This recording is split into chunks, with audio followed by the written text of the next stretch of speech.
Hello, good morning बच्चों।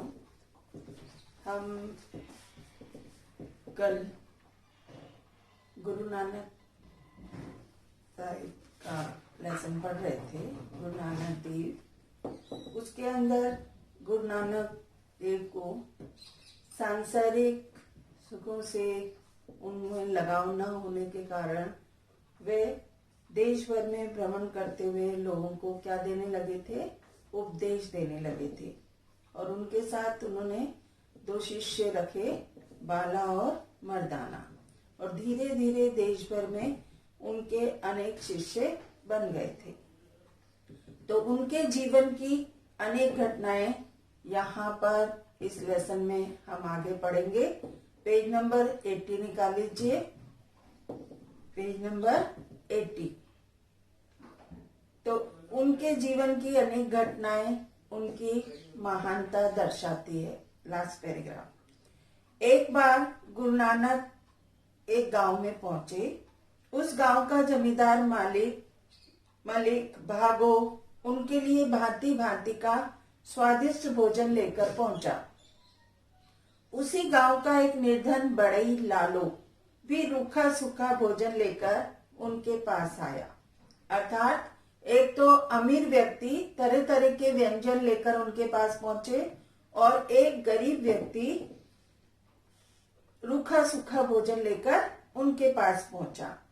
गुरु नानक ने धनी मलिक भागो के भोजन का स्पर्श तक नहीं किया। उन्होंने कहा, धनी व्यक्ति निर्धनों का शोषण करके धनी बनते हैं। निर्धन व्यक्ति परिश्रम करके धन कमाता है। उन्होंने निर्धन बड़ई लालो का भोजन स्वीकार किया। ऐसा कहा जाता है कि गुरु नानक ने एक हाथ में धनी भागो के घर की रोटी पकड़ी और दूसरे में बड़ई लालो की। दोनों को दबाने पर भागो की रोटी से लहू टपकने लगा और लालो की रोटी से दूध टपकने लगा। ऐसा देख धनी भागो गुरु नानक के चरणों में गिर गया। उसने अपनी सारी संपत्ति त्याग दी और गुरु नानक का शिष्य बन गया। ऐसा यही है कि धनी व्यक्ति जो होता है गरीब व्यक्तियों पर शोषण करके धन कमाता है और गरीब व्यक्ति परिश्रम करके।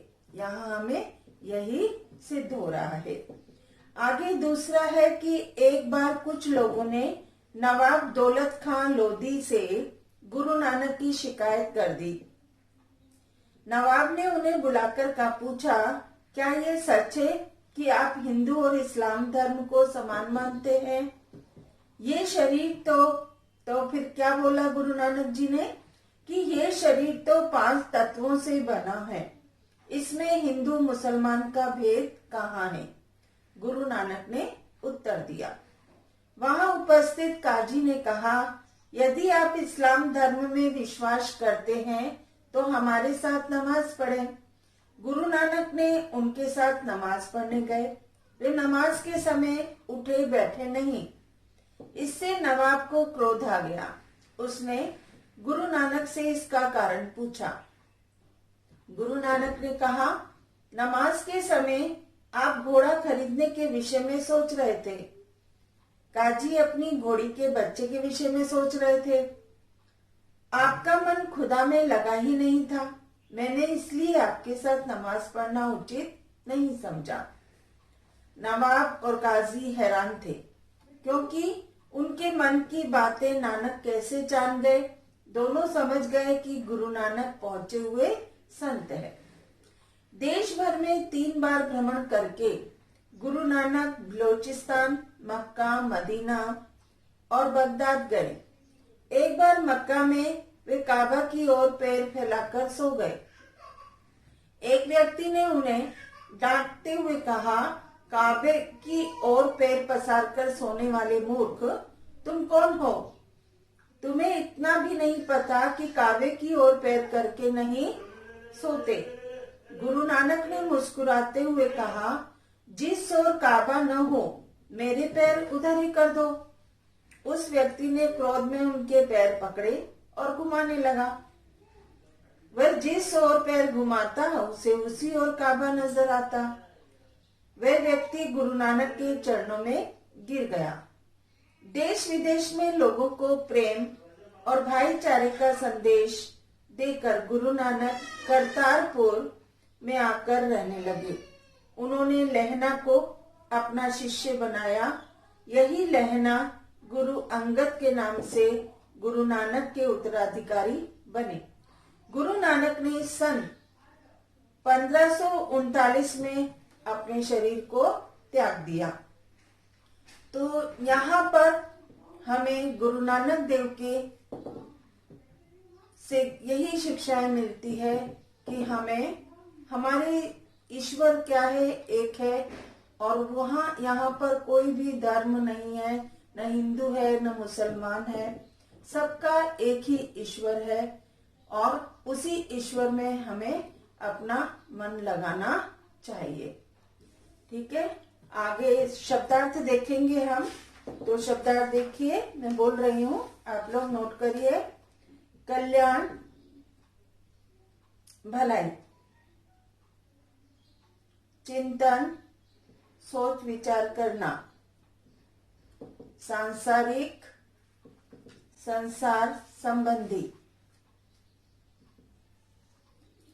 खरा, शुद्ध, व्यवस्था, इंतजाम, तल्लीन, मग्न,